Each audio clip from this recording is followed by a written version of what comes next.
지난 화요일 저녁 시작된 기도학교 마치고 집에 갔더니요, 제 아내가 어떤 사람이 우리 집 문 앞에 와서 주도를 하면서 플라이어를 저에게 전달해 줬습니다. 제가 가져왔는데요, 제가 보니까 우리 교회에서 북쪽으로 좀 한 2km 정도 올라가면 랭스탑라는 길과 그다음 더퍼린 거의 코너에 있는 랭스탑 가스펠 홀 교회에서 보낸 전도지였어요.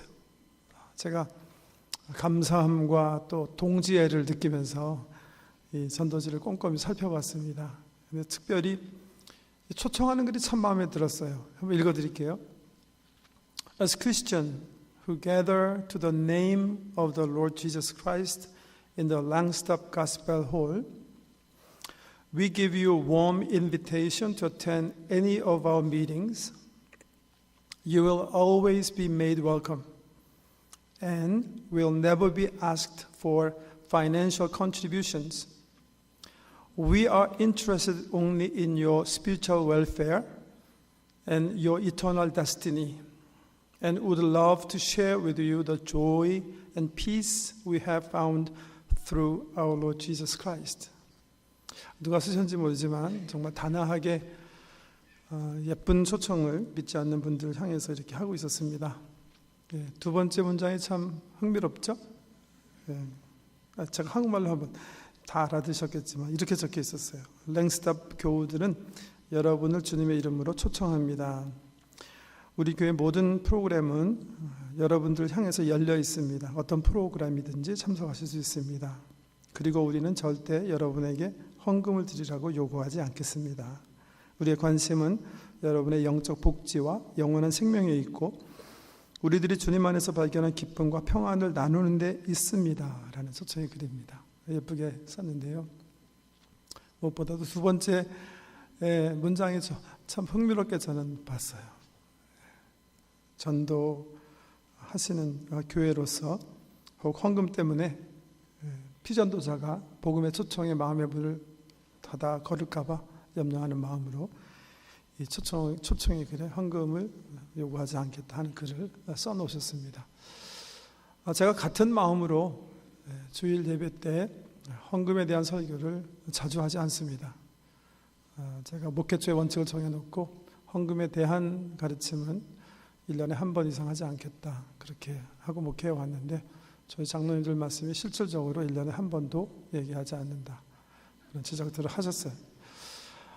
제가 오늘 헌금에 대해서 말씀을 드리려고 합니다.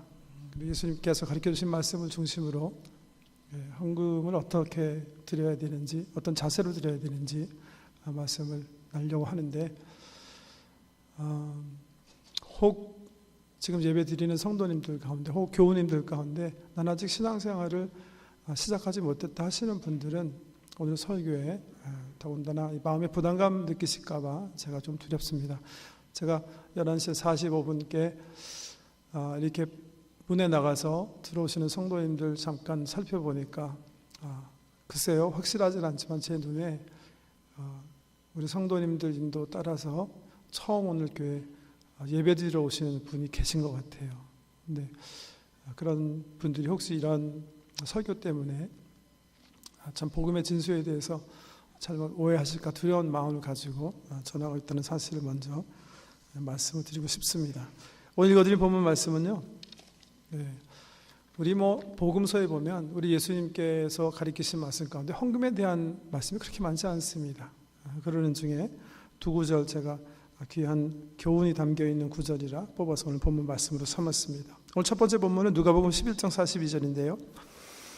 이 본문은 우리 예수님께서 바리새인들의 잘못된 신앙생활을 꾸짖는 그런 말씀이에요. 화했을 진저 너희 바리새인들아, 너희가 박하와 운향과 모든 채소와 11조는 드리되 공의와 하나님에 대한 사랑은 버리는도다. 그러나 이것도 행하고 저것도 버리지 말아야 했었다 하시는 말씀이고요. 두 번째 본문은 우리 예수님께서요, 십자가 지시기 위해서 예루살렘 성으로 입성하십니다. 그리고 거기서 예루살렘 성전에서 구약 성도들이 헌금교회 헌금하는 것을 보신 거예요. 그러면서 하시는 멘트예요. 이렇게 어떤 가난한 과부가 두 렙돈 넣는 것을 보시고 이렇게 얘기하셨어요. 내가 참으로 너에게 말하노니 이 가난한 과부가 다른 모든 사람보다 많이 넣었도다. 이렇게 칭찬하셨다 하는 말씀이에요. 헌금에 대한 이 두 말씀 가지고 오늘 우리가 세 가지 교훈으로 추려서 헌금에 대한 교훈을 주님으로부터 받기 원합니다. 첫 번째는요, 헌금에 있어서 주님이 가장 중요하게 보시는 것은 액수가 아니라 마음이다 라는 교훈입니다. 부자가 헌금함에 헌금 넣는 것도 보셨고, 가난한 과부가 두 렙돈 넣는 것 보셨어요. 두 렙돈이 별로 큰 돈 아닙니다. 그런데 우리 주님께서 보셨을 때 틀림없이 부자가 액수가 많았을 거예요. 액수가 많은 쪽은 부자였는데, 그런데 주님은 과부가 드린 헌금이 더 풍성한 헌금이었다 이렇게 칭찬하셨어요. 왜요? 그 과부는 사실 헌금할 수 있는 형편이 아니었어요. 그 돈이 가진 거 다였어요. 그 돈으로 정말 일용할 양식을 사서 먹어야 되는 그런 처지였어요. 근데 이 과부의 마음속에 내가 끼니를 거르더라도 이 돈으로 주님 나라를 위해서 바쳐야지 하는 그런 아름다운 마음이 있었어요. 그래서 주님은 그 아름다운 마음을 풍성함으로 받으시는 거예요. 왜? 우리 주님은 마음을 보신 하나님이시기 때문에. 그런데 부자는 가난한 과부보다는 더 많이 드렸던 것 같아요. 그런데 그 드린 헌금 가운데 삶이 포함되지 않았어요. 희생적으로 드리지 않았다는 거예요. 그래서 주님께서 이 가난한 과부의 헌금을 더 풍성하게 보신 것입니다. 바울 선생님은 고린도 후서 9장 7절에서 같은 교훈을 이렇게 적으셨어요.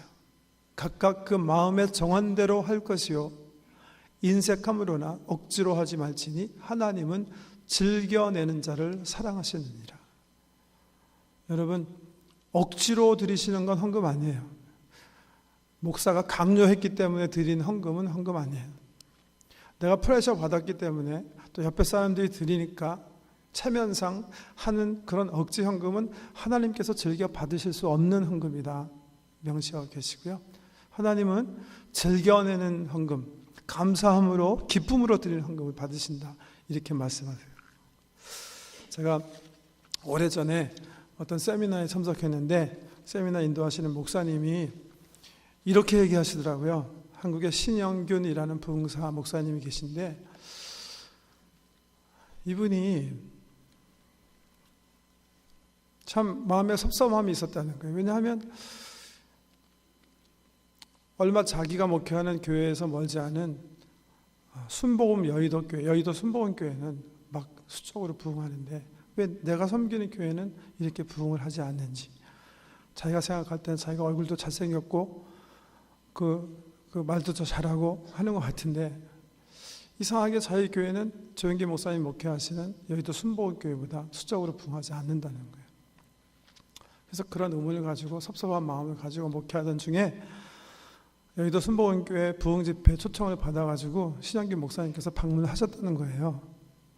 그래서 설교를 마치고 강단에서 내려왔는데 근데 조 목사님께서 앞에 나가셔서 여러분 이제 말씀의 은혜를 받았으니까 우리가 즐거움으로 하나님께 헌금을 하십시다 그렇게 말씀하시니까 성도들이 자리에서 벌떡 일어나더니 막 박수를 치면서 할렐루야 그러면서 헌금하더라는 거예요.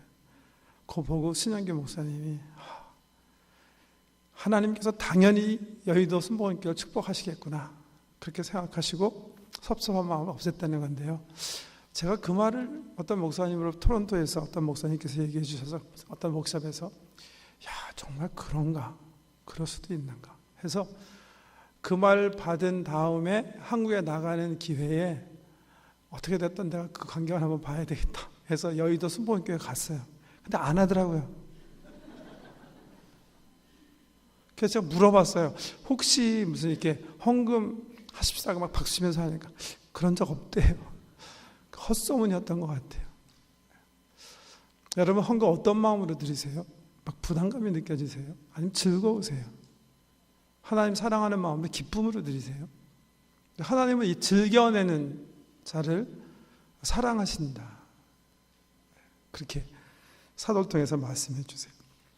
헌금에서 중요한 거 우리 마음이에요. 우리 마음에 정한 대로 기쁨으로 하시는 게 첫 번째 원리고요. 두 번째 오늘 성경 말씀에서 주시는 교훈은요, 신앙생활에 있어서 그러나 헌금보다 더 중요한 것이 있다는 거예요. 최소한도 더 중요하다는 말을 표현하지 않는다면 반드시 병행되어야 되는 게 있어요. 그게 뭐예요? 하나님에 대한 사랑, 그리고 정직과 공의로운 삶, 이게 전제되어야 돼요. 헌금은. 바리새인들은요, 오늘 성경 말씀에 보면 다른 어떤 사람보다도 11조 생활을 철저하게 했어요. 아까 성경 말씀 읽어드린 본문 이해하셨는지 모르겠는데 한번 보세요. 화 있을 진저 너희 바리새인들이여, 너희가 박하와 운향과 모든 채소의 11조는 드리되. 이게 무슨 말이냐면요, 왜 박하가 나오는가? 여러분 저희 집에 보니까 공교롭게서 어저께인가 그저께인가 난 몰랐는데 조금 화분이 있어서 이게 뭐냐, 왜 이게 부엌에 있느냐, 이게 뭐냐 그랬더니 이게 이렇게 요리할 때 이게 향료기 때문에 잎사귀 뜯어가지고 넣는 거래요. 뭔지 모르겠는데요. 박하가 바로 그런 거예요. 향료예요, 향료.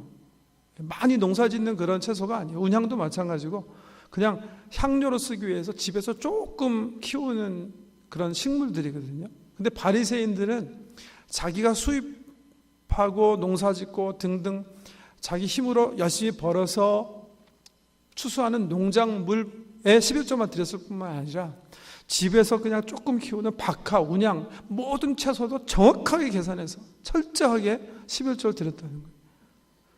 그러니까 실질적으로 예수님 당시 바리새인보다 더 11조 헌금 생활을 철저하게 한 사람이 없어요. 그런데도 이분들이 꾸중 들었어요. 왜요? 그 헌금에 하나님을 향한 사랑, 하나님 나라에 대한 열망, 이런 것들이 없었어요. 그 왜 드렸을까? 그 힌트가 복음서에 나오죠. 예를 들면 마태복음 6장 같은 데 보면 이분들은 그냥 폼 내려고 드린 거예요. 인정받기 위해서 드렸어요. 다른 사람 칭찬을 받기 위해서 그냥 드린 거예요. 같은 바리새인 동료들이 그렇게 신앙생활을 하니까 그냥 드렸다는 거예요. 그래서 예수님은 그걸 외식이라고 하셨어요. 마음에 없는 하나님의 사랑이 담겨지지 않는 헌물이다. 두 번째 예수님께서 지적하시는 게 공의가 없었다, 그렇게 얘기하세요. 의롭지 못한 삶을 살았다. 재정적인 관점에서 보면 이분들이 드린 헌금이 불의한 재물이에요. 불의한 재물.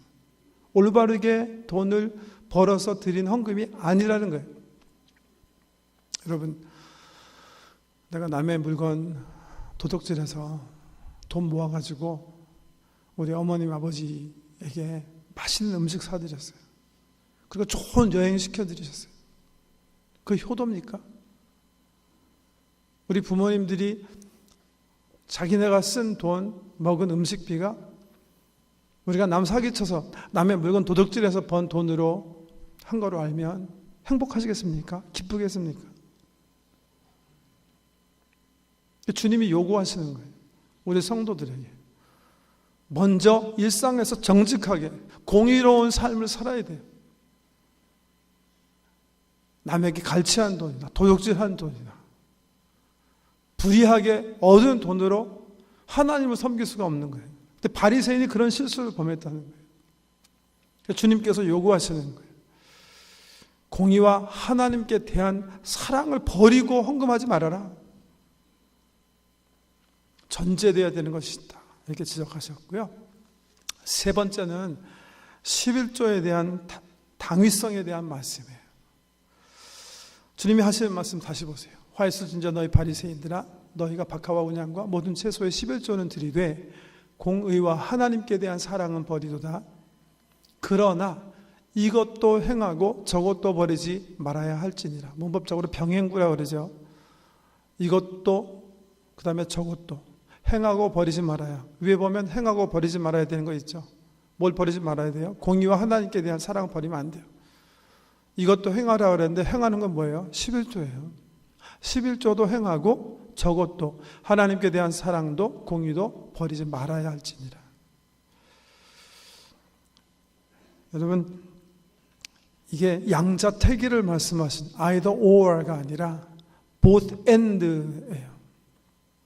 하나님 열심히 사랑하고 병적으로는 공의에 힘쓰고 정직하게 살고, 그리고 하나님 나라 위해서 희생적인 제물을 하나님께 올려드리고, 그래서 우리 주님께서 다시 구약의 11조 규례를 우리에게 일러주시는 겁니다. 11조 규례는 하나님께서 정하신 규례예요. 민수기서 18장 21절 이하의 말씀인데요, 한번 먼저 말씀 살펴보겠습니다. 내가 이스라엘의 11조를 레위 자손에게 기업으로 다 주어서 그들이 하는 일, 곧 회막에서 하는 일을 감나니 이후로는 이스라엘 자손이 회막에 가까이 하지 말 것이라. 죗값으로 죽을까 하노라. 그러나 레위인은 회막에서 봉사하며 자기들의 죄를 담당할 것이요 이스라엘 자손 중에는 기업이 없을 것이니 이는 너희 대대의 영원한 율례라. 이스라엘 자손이 여호와께 거제로 드리는 11조를 레위인에게 기업으로 주었으므로 내가 그들에 대하여 말하기를 이스라엘 자손 중에 기업이 없을 것이라 하였노라. 이 말씀을 우리 구약 교회의 거시적인 관점에서 살펴볼 필요가 있어요. 이게 어떤 말씀이냐 한번 보세요. 하나님께서 하나님 나라 이 땅에 세우시길 원하세요. 하나님께서 왕 되시기 원하시는 거예요. 근데 하나님께서 만드신 피조물이 하나님을 왕으로 섬기지 않아요. 창세기 1장에서부터 11장까지 말씀 보시면 계속 반복적으로 우리 사람들이 하나님께 반역하는 이야기가 기록되어 있어요. 마지막 11장에 보면 그 찬란한 바벨의 역사를, 바벨탑을 쌓고 하나님을 대적해요. 우리가 하나님 되자, 우리가 하나님과 한번 떠보자, 그러면서 쌓는 게 바벨탑이에요. 이런 인간의 역사가 반복, 쾌락과 자기 스스로의 풍요 번영의 신을 섬기는 우리 사람들을 향해서 하나님께서 새로운 계획을 세우세요. 하나님 나라를 구축하시기 원하는 계획이에요. 그래서 아브라함이라는 한 사람을 불러서 비로소 그 일을 하나님께서 착수하시는 거예요. 그게 성경 이야기예요. 하나님 나라의 이야기, 하나님께서 세우신 하나님 나라의 이야기. 아브라함이 아이 하나 낳았어요. 이삭이 아이를 둘 낳았어요. 하나님의 약속과 계획이 둘째인 야곱을 통해서 나타나요. 그리고 야곱이 12형제를 낳아요. 그래서 식솔이 한 70명 정도 돼요. 이때 하나님께서 이 야곱의 식솔을 애굽으로 이민 가게 하세요. 그래서 거기서 이 하나님의 계획을 키우십니다. 비로소 이 이스라엘이 큰 민족을 이루게 해요. 430년 동안에 200만이라는 엄청난 인구로 불어나게 됩니다. 아이까지 합하면.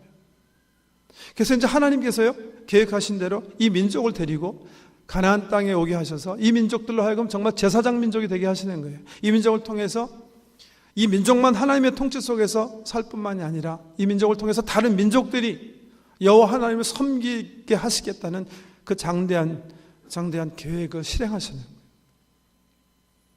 그래서 그 계획 중에 선포하신 말씀이 민수기예요. 내 계획, 내 하나님의 기업을 너희 이스라엘이 맡아서 준행하는 그 방법 중에 하나님께서 정하신 규례가 이거예요. 너희가 12지파가 있는데 레위 지파만큼은 내가 너희에게 땅을 주지 않겠다. 땅이 없으니까 양, 소떼 키울 수 없고, 그 다음에 뭐죠? 농작물 경작할 수 없어요. 그 대신에 레위인에게는 주님을 자기의 기업으로 삼고 회막교회, 구약교회를 섬기도록 그렇게 하셨어요.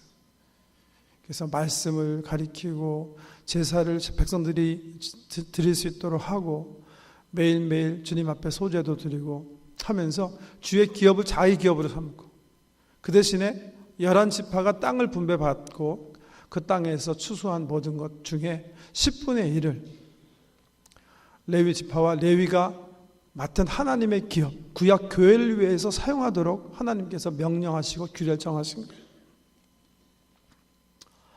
이 규례대로 이스라엘들이 잘 살았어요. 근데 이 신앙이 해이해질 때가 있었어요. 언제?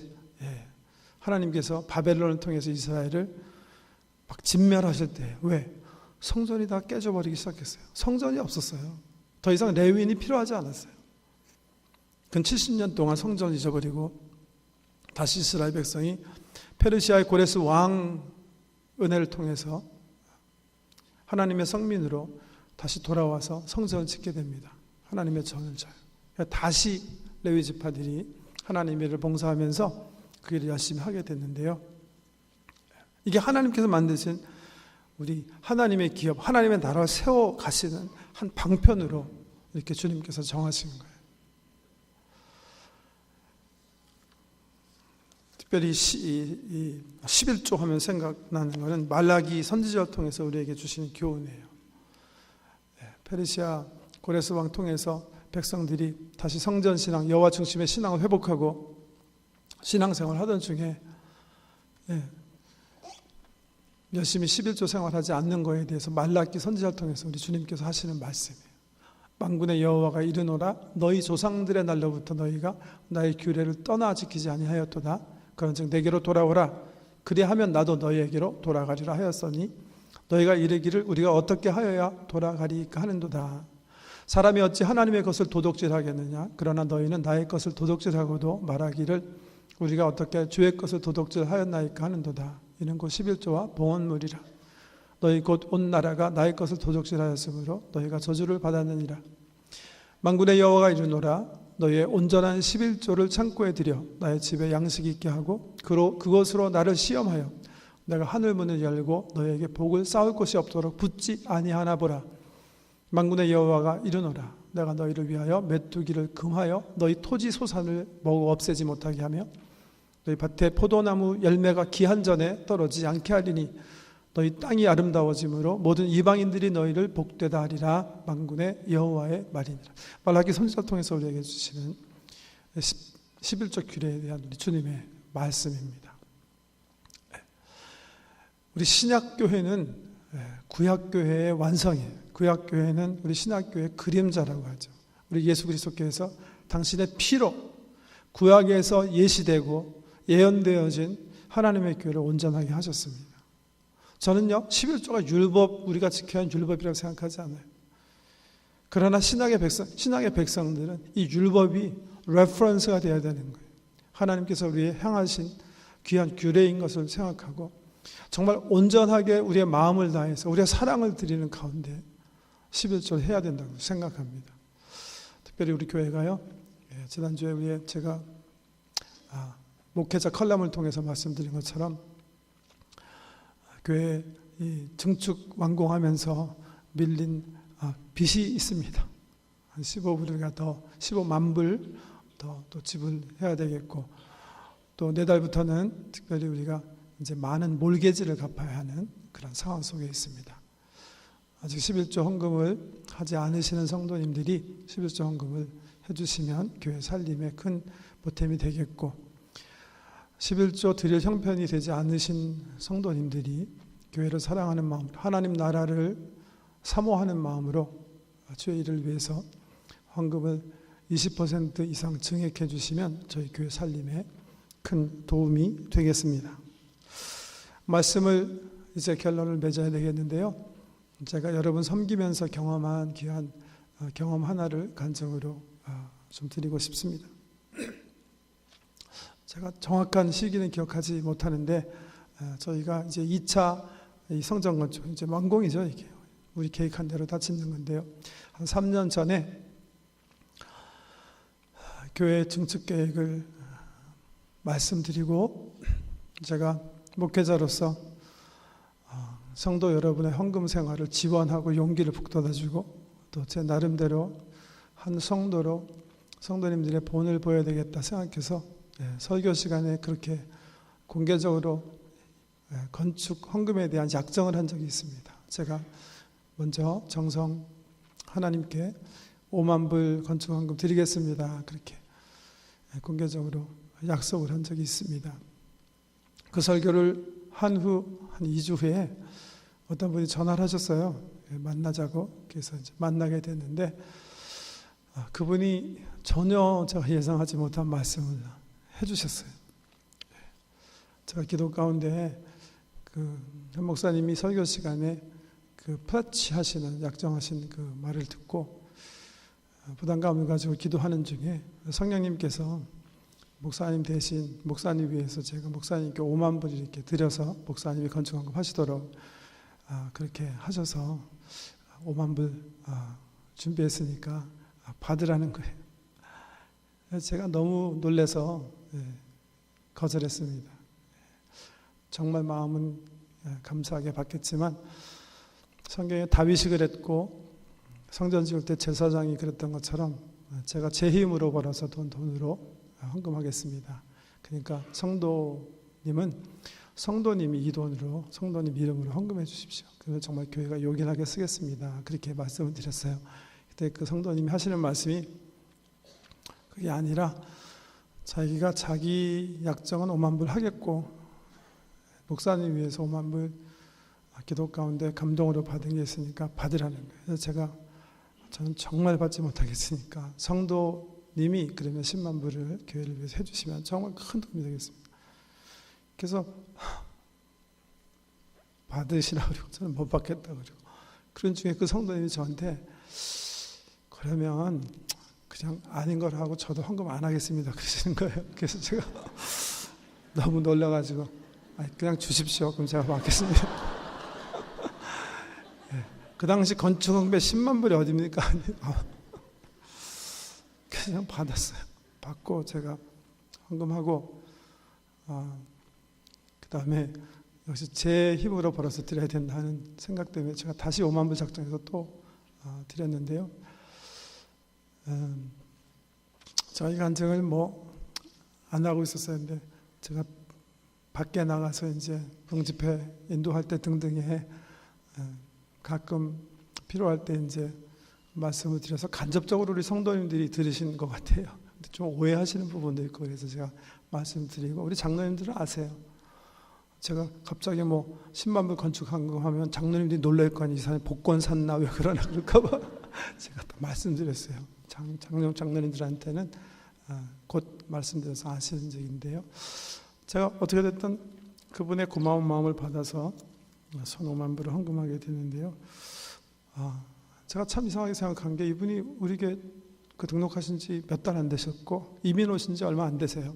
근데 그렇게 귀하게 우리를 위해서 헌금해 주셨기 때문에 제가 어떤 연유로 이분이 이렇게 헌금을 주님 나라 위해서 하셨는가 이렇게 좀 나누게 됐는데 그분이 참 귀한 간증 하나 해주셨어요. 저한테. 제가 그때쯤에서 설교 말씀 가운데 예수님 비유 가운데 씨 뿌리는 비유에 대해서 설교한 적이 있어요. 예수님께서 씨 하나 뿌리면 100배, 60배, 30배 열매 맺는다. 내가 말씀을 뿌릴 때 기대하는 그 열매가 있다. 그래서 100배다. 아니면 60배, 최소한 30배다. 이렇게 주님 얘기하시는 밭의 비유 말씀 가지고 말씀을 드렸는데 그 당시 제가 이제 어떤 LA에 무슨 하루 간지 모르겠습니다만 비행기 타고 가다가 옆에 앉은 사람이 농부였어요. 골프에서 농사 짓는 독일 계통의 농부였는데 이분과 대화하게 됐어요. 그래서 옆자리에 앉으셨기 때문에 이 두 부부가 이제 겨울 이용해 갖고 오스트레일리아 놀러 가시는데 제가 물어봤어요. 궁금해서. 선생님, 우리 성경에 보면 씨 하나 심으면 예수님 100배 난다 그랬는데 요즘은 씨알 하나 심으면 100개 납니까? 물어봤더니 이분이 자기는 씨알 하나 심어 본 적이 없대요. 어떻게 심냐? 추럭으로 심는데 추럭. 그러냐? 그러면 아실 수 있겠냐? 그랬더니 그분이 계산을 하는 거예요. 펜 써가지고 이제 제가 목사라고 그러니까 열심히 계산하더니 얘기해 주셨어요. 코노와 씨앗은 추럭 한 대분 심으면 지금 계산한 거로 하면 430배인가요? 430 추럭 나오고 또 옥수수는 심으면 한 추럭 분 심으면 330개 나오고 또 서너 개 이렇게 정리해 주셔가지고 받았었어요. 그래서 제가 설교 시간에 그 말씀을 우리 성도님과 나눴어요. 그리고 한교에서 오신 성도님이 그 말씀을 들으신 것 같아요. 그걸 들으시고 이분 말이 그래요. 자기가 집에 가서 한번 계산해 봤대요. 하나님께서 몇 배 축복해 주셨는가. 그러면서 자기 얘기를 하시는데 이런 얘기를 들려주셨어요. 이분들이 월급 받고 사시는 분인데 젊은 시절에 그 박봉 속에서 이제 남편이 돈을 이렇게 벌어왔는데 아내가 맡아서 살림을 하는데 남편이 한참 있다 보니까 아무래도 돈이 어디서 새 나가는 것 같다는 거예요. 자기 생각한 이만한 금액을 갖다 줬는데 나중에 이렇게 쓰고 정리해서 남는 돈 보니까 별로 남는 게 없다는 거죠. 그래서 추사한 것 같지만 조사를 했대요. 어떻게 된 연유인가 봤더니 자기 아내가 자기 수입 들어오자마자 딱 10% 딱 계산해가지고 11조 드리고 그 외에 여러 가지 또 헌금 생활을 하더라는 거죠. 그래서 자기가 그걸 보고 너무 놀라가지고, 아니 헌금 생활도 이게 돈이 있어야 하는 건데 이렇게 하면 지금 우리 박봉이 어떻게 우리가 살아남겠는가 해서 좀 역정을 내면서 하지 말라 그랬다는 거예요. 그랬더니 그 아내가 정색을 하고 그러지 않았던 사람인데 그 말라기서를 인용하면서 자기에게 그랬대요.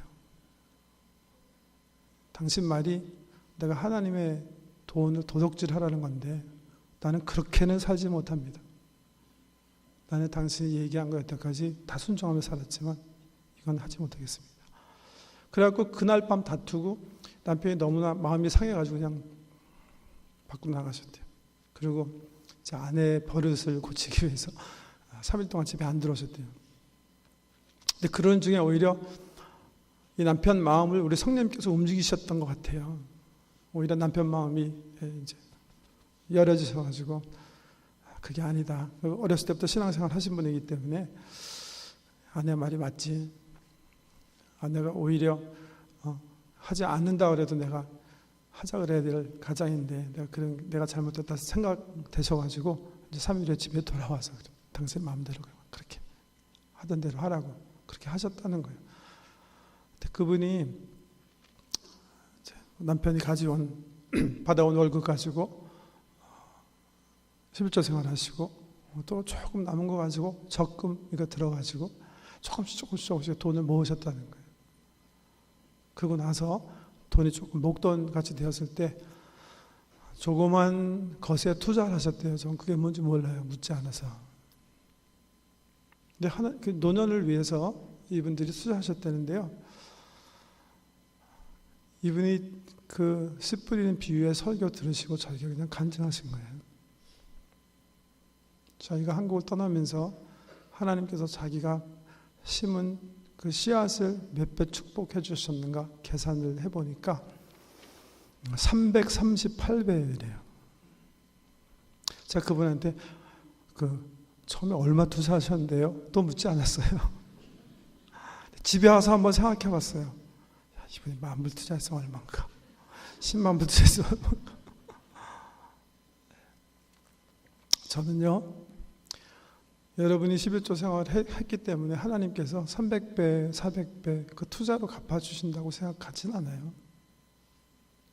그렇지만 저는 하나님께서 하나님 나라와 의를 사모하고 추구하는 모든 성도들에게 우리 성도님 간증하신 그 복보다 더 귀한 신령한 복, 그런 복으로 꼭 갚아주실 줄 믿어요. 그게 우리 주님의 약속이에요.